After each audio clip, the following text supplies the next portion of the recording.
Okay mga guys, no? So nandito na naman tayo sa ating YouTube channel, no? Para magbigay ng reaction. Ito yung mainit na balita sa ngayon, ha? Bibigyan natin ng reaction to. Ito yung tungkol na naman sa West Philippine Sea na naman. Dahil itong incheck na to, itong mga shekwa. Ang kukulit talaga, no? Ang kukulit. Ang kukulit talaga. Gustong-gusto nilang sakupin ng West Philippine Sea, pati yung ating mga karagatan dyan, sa nasakop ng ating EEZ. Hindi naman nila kayang gampanan. Sa palagay ko, kasi ito yung pamagat na ating bibigyan ng reaction. No? Ito grabe nakakagulat ito. China, hindi pa raw ready sa giyera laban sa Pilipinas. Matindi di naman pala kayo ready sa gera. Bakit naman kayo ang kukulit nyo? Bakit ba kayo nang babangga at nangaharas ng mga Pilipino dyan sa aming teritoryo? Sige nga, mga incheck. Ay, nako, talaga nakakatawang, nakakabwisit na lang itong mga incheck, no? Ito, okay, no?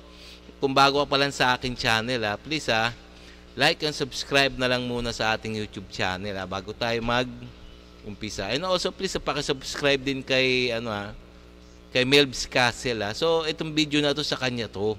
Bibigyan natin reaction kasi ito yung mga mga makukulit na mga tsekwa na ating kinabubisitan sa West Philippine Sea. So umpisa na natin.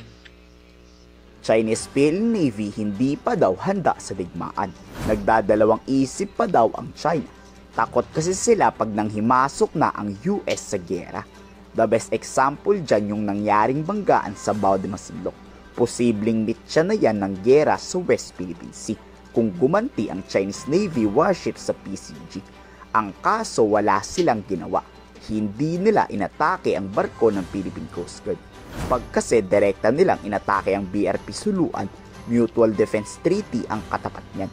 Tignan na lang ang bilis ng responde ng US Navy warship. Baka magulat na lang ang China pag inatake nila ang Suluan, sumabog din ang barko nila. Kasi ang Amerika handa na daw sa anumang digmaan. Ang China hindi pa sila handa kung magkakaputukan. Isa pang halimbawa, tignan nyo naman hindi pa talaga ready ang mga tsekwa na to sa gera. So hanggang lang sila siguro. Hanggang pananakot lang naman sila Hanggang sa flex ng kanilang mga makabagong gamit. Baka nga ang isipin nila, kasi ang nasa isip kasi nila baka matakot sa kanila yung mga bansa na kanilang sinasakop doon sa kanilang mga makabagong armas.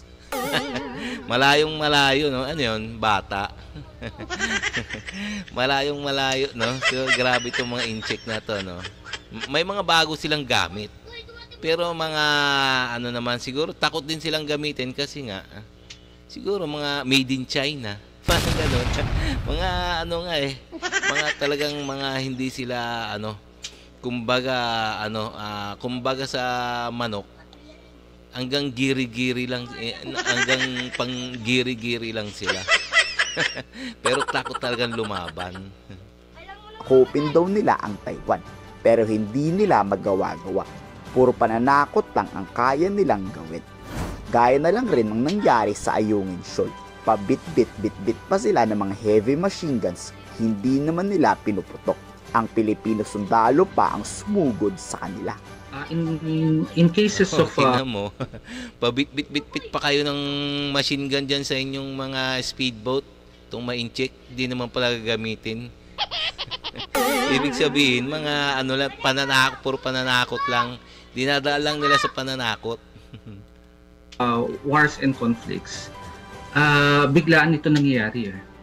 No party would definitely open their cards and tell that it's official, we will go to war, no? So hindi naman ganun yung scenario nakita. I think yung kanilang ipapakita lang dito is intimidation and aggression. As of this reading, China is not prepared for a full battle or large-scale war in the West Philippine Sea. Ayaw pa nilang mangyari yan because ang talagang ang focus talaga nila is reunification with the Taiwan. Talagang nire-reserve nila yung hard power nila doon. Tutuusin, mas handa pa daw ang Pilipinas sa giyera. Kahit nga Pilipinong mangingisda, matatapang din kumpara sa China. Tignan nyo, kahit nandyan tignan mo, mas matatapang pa nga yata yung mga fisherman natin, yung mangingisda yan. So, kahit nandyan yung mga barko nila, mga Chinese Coast Guard, nandyan pa rin, hindi sila natatakot. Itong mga mangingisda natin. ng presensya ng Chinese Coast Guard, nagmamatigas pa rin sila. Tapos itong China walang magawa kaya hinahayaan na lang. Alam nyo rin ba bakit malakas ang loob ng Pilipinas lumaban sa gulo? Bukod kasi sa puro military drills and exercises, hindi tayo papabayaan ng mga tropa natin dyan. Mga superpower kaya na bansa ang makakalaban ng China. Kaso walang balak ang China ang may paggera sa Pilipinas. Takot yan at puro pagyayabang lang ang kaya nila.